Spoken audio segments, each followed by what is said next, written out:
I once knew a nigga whose real name was William. His primary concern was making a million, being the illest hustler that the world ever seen. He used to fuck movie stars and sniff coke in his dreams. A corrupted young mind at the age of 13. Nigga never had a father and his mom was a fiend. She put the pipe down, but for every year she was sober, her son's heart simultaneously grew colder. He started hanging out, selling bags in the projects, checking the young chicks looking for hit and run prospects. He was fascinated by material objects, but he understood money never brought respect. He built a reputation cause he could hustle and steal, but got locked once and didn't hesitate to squeal. So criminals he chilled with didn't think he was real. You see, me and niggas like this have never been equal. I don't project my insecurities on other people. He fiended for props like addicts with pipes and needles, and so he felt he had to prove to everyone he was evil. A feeble-minded young man with infinite potential, the product of a ghetto-bred capitalistic mental. Coincidentally dropped out of school to sell weed, dancing with the devil, smoked until his eyes would bleed. But he was sick of selling trees and gave in to his greed.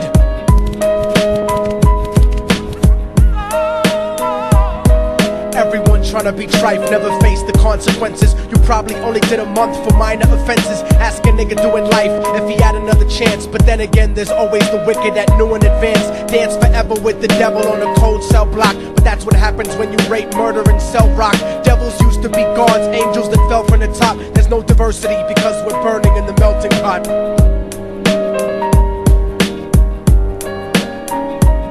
So Billy started robbing niggas, anything he could do to get his respect back in the eyes of his crew. Starting fights over little shit up on the block. Stepped up to selling mothers and brothers the crack rock. Working overtime, making money for the crack spot. Hit the jackpot and wanted to move up to cocaine, fulfilling the Scarface fantasy stuck in his brain. Tired of the block niggas treating him the same. He wanted to be major like the cutthroats and the thugs, but when he tried to step to him, niggas showed him no love. They told him any motherfucking coward can sell drugs. Any bitch nigga with a gun can bust slugs.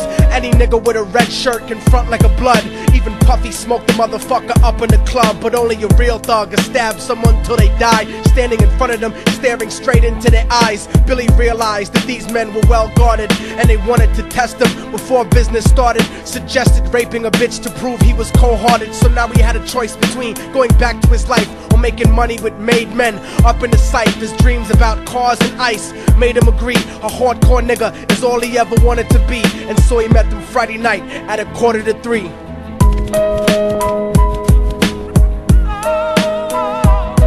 Everyone tryna be trife, never face the consequences. You probably only did a month for minor offenses. Ask a nigga doing life if he had another chance. But then again, there's always the wicked that knew in advance. Dance forever with the devil on a cold cell block. But that's what happens when you rape, murder, and sell rock.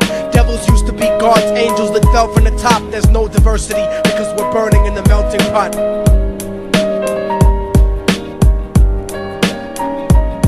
They drove around the project slow while it was raining, smoking blunts, drinking and joking for entertainment, until they saw a woman on the street walking alone, 3 in the morning, coming back from work on the way home. And so they quietly got out.